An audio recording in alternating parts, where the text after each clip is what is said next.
రావణాసురుడిని వధించింది రామబాణం కాదు. అతను చేసిన పాపాలే అని మీకు తెలుసా? అతను ఎంతోమంది ఆడపిల్లల మానాలను, ప్రాణాలను అతను నాశనం చేసేసాడు కదండీ! దానికి అనుగుణంగా సీతామాత ఆయన యొక్క స్వప్నంలోకంలోకి ప్రవేశించాలి అని మరి లోపాముద్ర చెప్తుంది గదా! అలాగే అతని స్వప్నలోకంలోకి అడుగుపెట్టడానికి సీతామాత ప్రయత్నిస్తుంది. అది ఎలా అనేది ఈరోజు తెలుసుకుందామండి. ఆ రాత్రి ఆమె రావణాసురుడి స్వప్నంలోకి ప్రవేశిస్తుంది. అయితే సీతామాతలాగా కాకుండా రావణాసురుడు ఎవరినైతే అపహరించాడో ఆ యొక్క దేవతాలోకపు స్త్రీలాగా ప్రవేశిస్తుంది. కలలోనండి ఆ స్త్రీ రావణాసురుడిని తీవ్రంగా నిందిస్తూ తనకి న్యాయం చెయ్యమని అర్థిస్తున్నట్టు ఉంటుందన్నమాట. దేవతల సైన్యం దానికి స్పందించి అతనిని రావణాసురుడిని చుట్టుముట్టి అన్ని వైపుల నుండి ఆయుధాలు గురిపెడతారు. రావణాసురుడు ఆ మరునాటి ఉదయం ఇంక సీత ముందుకు రాడండి. ఆ రాత్రి తాను అపహరించిన వారిలో మరొక స్త్రీ అతని కలలో ప్రవేశించి మళ్ళీ న్యాయం కోసం పిలుస్తుంది. అదే విధంగా అనేక రాత్రులు తను ఎవరైతే చెరపట్టాడో ఆ స్త్రీలందరూ న్యాయం కోసం రోజు కలలోకి రాసాగారనమాట.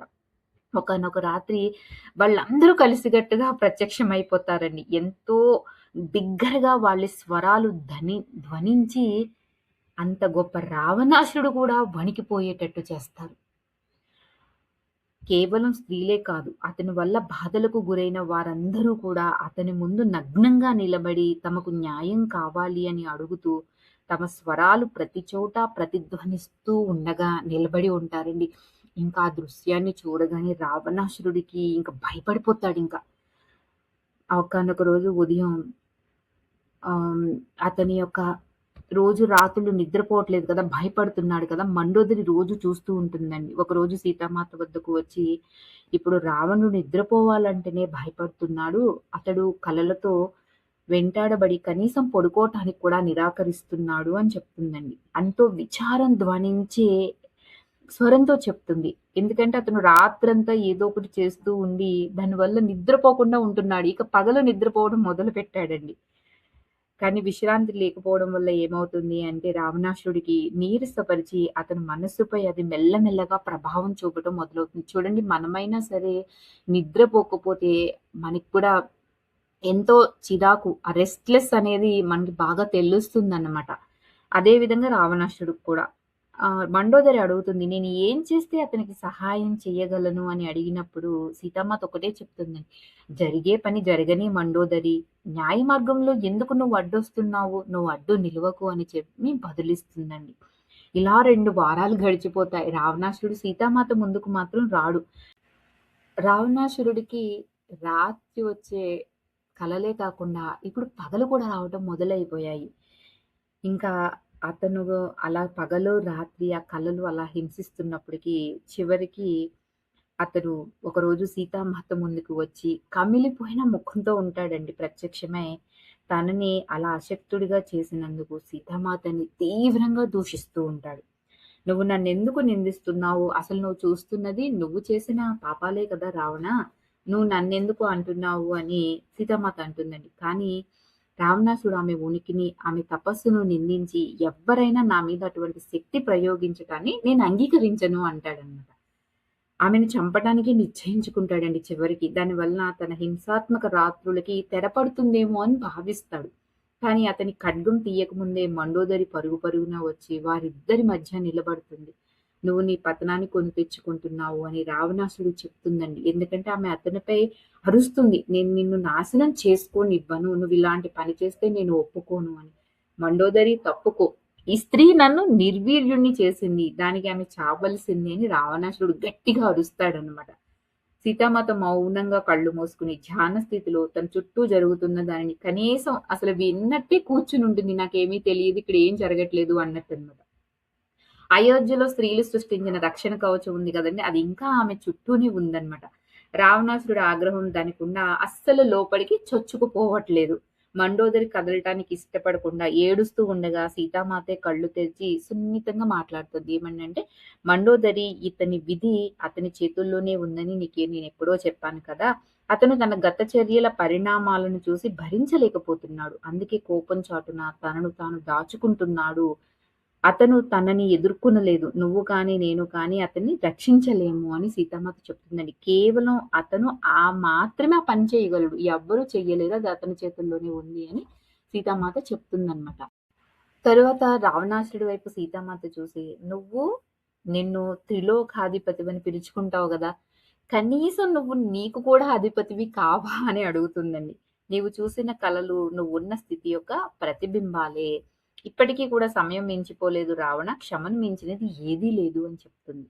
మాత మాటలు రావణాసురుడిని ఇంకా మండిపడేటట్లుగా చేసి, అతను యుక్తిగా అప్పటి వరకు తిరిగి ఎళ్ళిపోతాడండి. సీతామాత అంత ఇరిటేషన్ చేసినా గూడా. ఆ రాత్రి అతనెంత ప్రయత్నించినా కూడా మెలకువతో ఉండలేక నిద్రపోతాడు. గతంలో హింసించటానికి బదులుగా అతను ఆ కలలో ఆ రోజు రాత్రి నారాయణి ముందు నిలబడినట్లు చూసుకుంటాడండి. ఆమె, "నీ చర్యలు నిన్ను వైకుంఠం నుంచి ఎంతో దూరం తీసుకువెళ్ళిపోయాయి. నువ్విక్కడికి తిరిగి రావటం కష్టమయ్యేంత దూరం వెళ్ళిపోయావు. అయితే నువ్వు నీవెవరు, ఎక్కడి నుండి వచ్చావు అన్న జ్ఞాపకాన్ని అనుమతిస్తే అది నీ చెయ్యి దాటిపోకుండా ఉంటుంది" అని చెప్తుందండి. అంతేగాకుండా నీ కోపాన్ని, మోహాన్ని, అసూయను, అధికార దాహాన్ని, ప్రతీకారాన్ని వదిలేయి. నీ చైతన్యంలో లోతుగా పాతుకుపోయిన ఆ బీజాలను పెకిలించి వెయ్యి. ఎందుకంటే రావణాసురుడు హృదయంలో ఒకప్పటి వలె మళ్ళీ ప్రేమని ప్రవహించనివ్వు అని చెప్పడం రావణాసురుడికి వినపడుతుందండి. రావణుడు ఉలిక్కబడి లేచాడు. అది ఇంకా రాత్రి సమయమే. కలతో కలత చెంది అతడు తన శక్తివంతమైన తల్లుంది గదండీ! కైకేసి వద్దకు వెళ్ళిపోతాడప్పుడు. అతని కలల వరుస గురించి కైకేసి విన్న తర్వాత ఆమె ఒక్కటే చెప్తుంది. "సీత సాధారణ స్త్రీ కాదు రావణ. ఆమె నీ మనస్సులోకి ప్రవేశించగలిగింది. ఆ లోపలి నుంచి ఆమె ఇచ్చ వైపు నిన్ను మళ్లించే ప్రయత్నం చేస్తుంది. ఆమె ఎంతో శక్తివంతురాలు. పోరాటం ఆపి ఆమెను పెళ్లి చేసుకో.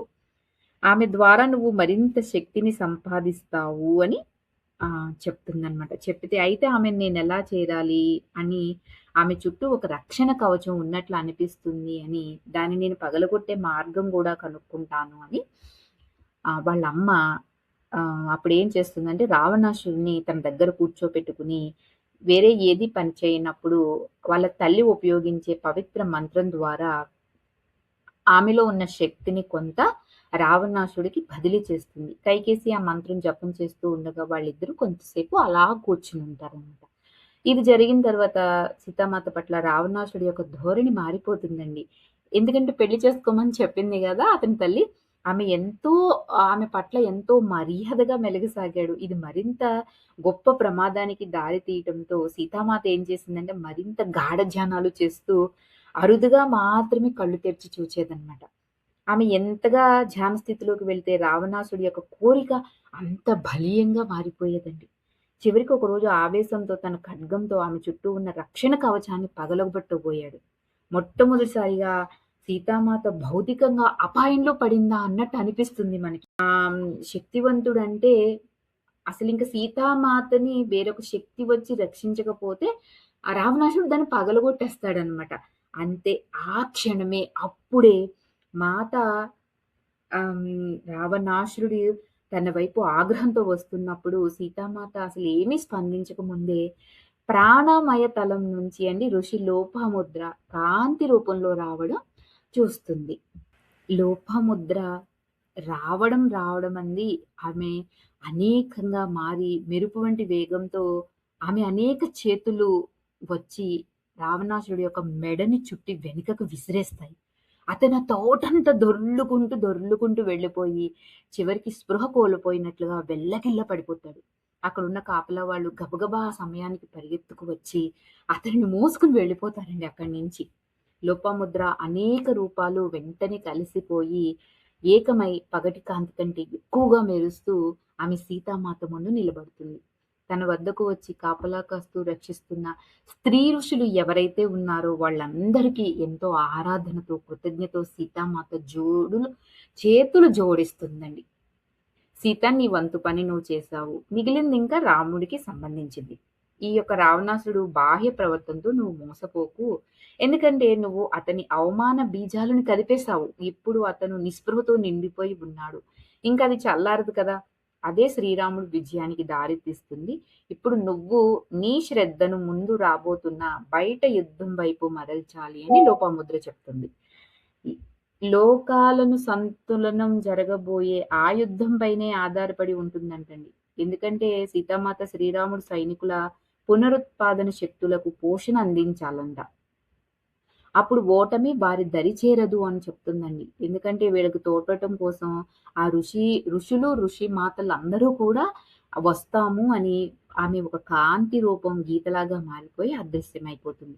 సూర్యకిరణాల ద్వారా సీతామాత అనేక మంది ఋషుల కాంతి రూపాలు తాను లంకకు వచ్చిన నాటి నుండి ఎవరైతే వచ్చారో వాళ్ళందరినీ చూడగలిగిందండి. పార్వతీదేవి ప్రక్కన వెనుక ఎంతో మంది ఋషులు ఆమెతో సహా ధ్యాన స్థితిలో ఉన్నారంట. మేమే అదృశ్య సైనికులం అని వాళ్ళు సీతామాతతో చెప్తారండి. శ్రీరాముడి విజయానికి మాదే హామీ అని కూడా వాళ్ళు చెప్తారు. లైక్ చేయండి, షేర్ చేయండి, మీ విలువైన అభిప్రాయాలు తెలియచేయండి. రేపు మరి సీతామాత ఈ అంతర్యుద్ధం ఇంకెంత జరిగింది? నిజానికి ఇంకా శ్రీరాముడు యుద్ధానికి వచ్చాడా లేదా? ఏం జరిగిందన్న విషయాలు రేపు తెలుసు.